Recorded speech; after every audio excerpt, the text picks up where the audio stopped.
अभी हम बिहार में हैं और बिहार का विधानसभा चुनाव बहुत तेज़ी से चल रहा है और आपको पता है कि जिस तरह से बहुजन समाज पार्टी की मुखिया बहन कुमारी मायावती जी ने अपने भतीजे यानी कि राष्ट्रीय संयोजक आकाश आनंद जी को बिहार में उतारा है, तब से पूरा खेल बदलता हुआ नजर आ रहा है। हमारे साथ बातचीत करने के लिए है रामगढ़ विधानसभा के प्रत्याशी पिंटू यादव जी। बहुत स्वागत है आपको। बहुत बहुत धन्यवाद आपको और आपके चैनल को और जितने भी आपके चैनल के दर्शक हैं, आप सबको बहुत बहुत धन्यवाद। सबको जय भीम, नमो बुद्धाय। सर, बिहार का चुनाव किस प्रकार से देख रहे हैं, क्योंकि आज यहाँ प्रत्याशी हैं और बताया जा रहा है ऐसा कि जो इस बार कार्यक्रम चल रहा है बिहार में बसपा का जनाधार बढ़ता हुआ नज़र आ रहा है, तो इस बार का क्या कोई देखता है? देखिए, इस बार पूरे बिहार में बहुजन समाज पार्टी की एक लहर चल रही है और परिवर्तन की ये लहर है और उस लहर में रामगढ़ विधानसभा भी है और इस बार परिवर्तन होगा और बहुजन समाज पार्टी पूरी ताकत के साथ इस बार बिहार में चुनाव लड़ रही है।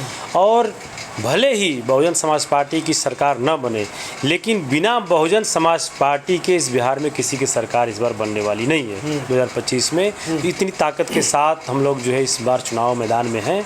और जहाँ आप हैं इस कैमूर ज़िले में, तो ये गढ़ है बहुजन समाज पार्टी का, ये बहन जी का गढ़ है। और रामगढ़ विधानसभा में तो पिछले 2 चुनाव में 2020 में भी हमारे अभिभावक माननीय अंबिका यादव जी जो है उनको हरा दिया गया 169 वोट से। और मैं अभी बाई इलेक्शन में चुनाव लड़ा था 2024 में, अभी 9 महीना पहले, मात्र 500 समथिंग वोटों से हम लोग चुनाव हार गए। वो हारे क्या, हरा दिए गए। दोनों जो प्रत्याशी हैं, जो भाजपा के, महागठबंधन के और एनडीए के, ये दोनों लोग मिल गए ताकि जो है बहुजन समाज पार्टी का प्रत्याशी चुनाव न जीते। तो इस बार माहौल अलग है, सारे लोगों के दिलो दिमाग में ये है, हर समाज के लोग, चाहे दलित समाज हो, चाहे बैकवर्ड समाज हो, चाहे अकलियत समाज हो, चाहे सर्व समाज में जो सामाजिक न्याय के पसदर लोग हैं, वो सारे लोग जो है लगे हुए हैं कि इस बार परिवर्तन होगा। पिंटू जी, बगल में ही आपके उत्तर प्रदेश लगता है, जहाँ की उत्तर प्रदेश की 4 बार की मैडम जी मुख्यमंत्री रही हैं, 4 बार रही। क्या उसका असर भी इस बगल में आपके सटे हुए? देखिए, बहन जी का जो शासनकाल था उत्तर प्रदेश में, ये पूरे देश में एक नाजीर है। उन्होंने जो शासन किया, उन्होंने जो लॉ एंड ऑर्डर हो गया, जो शिक्षा के क्षेत्र में काम किया, जो शोषित वंचितों गरीबों के लिए जो उन्होंने काम किया। सोचिए, जिन लोगों की, जो लोग झोपड़ी में रहते थे, आप देखिए हर ज़िले में मान्यवर कांसीराम साहब आवास योजना है, उस ज़माने में उन्होंने फ्लैट बना के दिया। अब सोचिए, जो गरीब आदमी जो झोपड़ी में रह रहा है उसको फ्लैट मिलेगा, ये कोई सोचा भी नहीं था। बच्चियों को जो है पढ़ाई मुफ्त थी, तमाम विश्वविद्यालय और कॉलेजों की स्थापना जो है बहन जी ने किया। तो बहन जी का जो शासनकाल था, वो लॉ एंड ऑर्डर के मामले में, शिक्षा के मामले में, स्वास्थ्य के मामले में, सड़क के मामले में, सिंचाई के मामले में, हर मामले में अव्वल था। तो लोग याद कर रहे हैं, बहन जी के शासनकाल को याद करें। और अगल बगल के प्रदेशों में भी लोगों को लगता है, जब यहाँ कोई घटना होती है, कोई मर्डर होता है, हत्या बलात्कार होता है, तो लोगों के दिलो दिमाग में होता है कि अगर बहन जी का शासन होता तो ये गुंडे मवाली जेल में होते। अगर आप ही मैदान में आजकल चल रहे हैं, लगातार गांव-गांव भी घूम रहे होंगे, क्या मुद्दा लेकर के आप बात कर रहे हैं? देखिए, मुद्दा यहाँ पे जो लोकल जो मुद्दा है रामगढ़ विधानसभा का, वो मुद्दा है शिक्षा का मुद्दा है। क्योंकि इतने सालों में बाद भी जो है हम लोग रामगढ़ विधानसभा में आज तक गवर्नमेंट डिग्री कॉलेज की स्थापना नहीं हुई। ITI, पॉलिटेक्निक, इंजीनियरिंग कॉलेज की तो बात ही छोड़ दीजिए, एक भी स्वास्थ्य केंद्र ऐसा नहीं है जहाँ पे हम लोगों के परिजनों का इलाज हो जाए।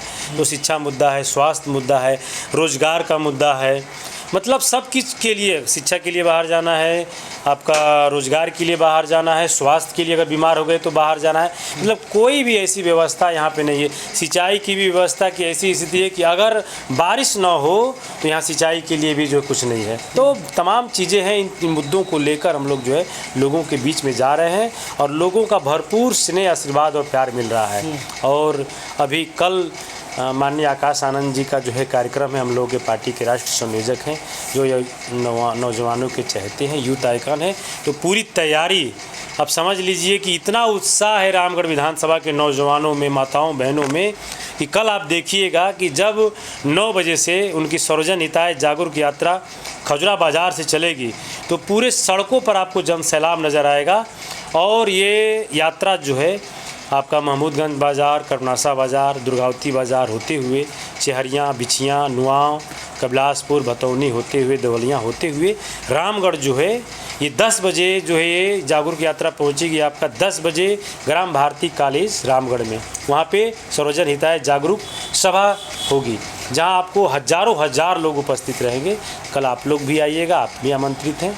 गाजीपुर उत्तर प्रदेश की बात करें तो यहाँ बताया जाता है कि जातिवादी जो है कि राजनीति यहाँ देखी जाती है। क्या बिहार में भी ऐसा कुछ देखने को मिलेगा या सभी समर्थन में आपको? देखिए, सर्व समाज, हम लोग के तो नेता का कहना है कि सर्वजन हिताय सर्वजन सुखाय, और ये जो यात्रा है, ये यात्रा का नाम ही है सर्वजन जागरूक यात्रा।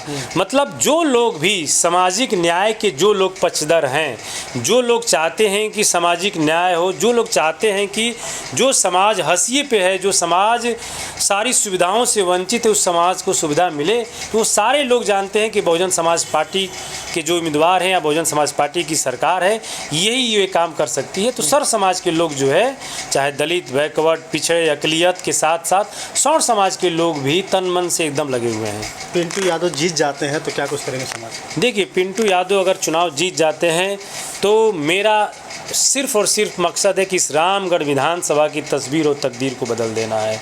हमारे विधानसभा के लोगों को पढ़ाई के लिए बाहर न जाना हो। हमारी बहनें जो हैं, हमारे जो भाई हैं जो बाहर पढ़ने जाते हैं, वो सारी व्यवस्था, उनको कॉलेज यहाँ बने, केंद्रीय विद्यालय बने, पॉलिटेक्निक कॉलेज बने।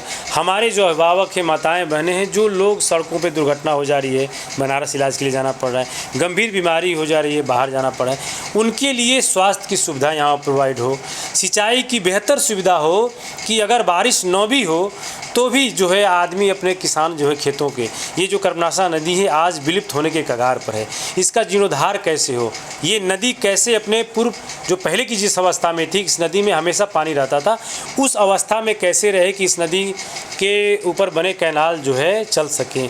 तो सिंचाई के लिए हम लोग हैं, सड़क, बिजली, और ये तो तमाम जो मुद्दे हैं वो मुद्दे हैं। इसके साथ साथ रोज़गार का मुद्दा है। छोटी मोटी फैक्ट्रियाँ हम लोगों के इलाके में है, लेकिन हम लोगों का प्रयास होगा कि और अधिक से अधिक फैक्ट्रियाँ लगे, ताकि हम लोगों के इलाके के लोग पंजाब, दिल्ली, हरियाणा, हैदराबाद न जाए, यहीं पे जो है उनको रोजगार। नीतीश की सरकारें प्रभावित नहीं करेगी? देखिए, नीतीश का तो सरकार जो है 20 साल के शासनकाल में, अब नीतीश जी जो है एक मानसिक रूप से बीमार हो चुके हैं बेचारे। अब उनकी ये स्थिति नहीं है कि वो सत्ता और शासन चला सकें। सत्ता और शासन 2-3 अधिकारी मिलकर जो है इस समय बिहार के चला रहे हैं। एक तरह से एकदम बीमारू स्थिति हो गई है, शासन जो है बीमारू स्थिति में है। परिवर्तन तो 100% है कि इस बार बिहार में परिवर्तन होना तय है। तो बताते हैं कि जिस तरह से उत्तर प्रदेश के बाद हम बिहार पहुंचे और बिहार का जो भभुआ लोकसभा है, भभुआ जो ज़िला है, भभुआ के रामगढ़ विधानसभा में हमारे साथ पिंटू यादव जी थे, बातचीत कर रहे थे। यहाँ के प्रत्याशी भी हैं, बाकी देखेंगे। आकाश आनंद जी की रैली लगातार। बहुत बहुत धन्यवाद, शुक्रिया।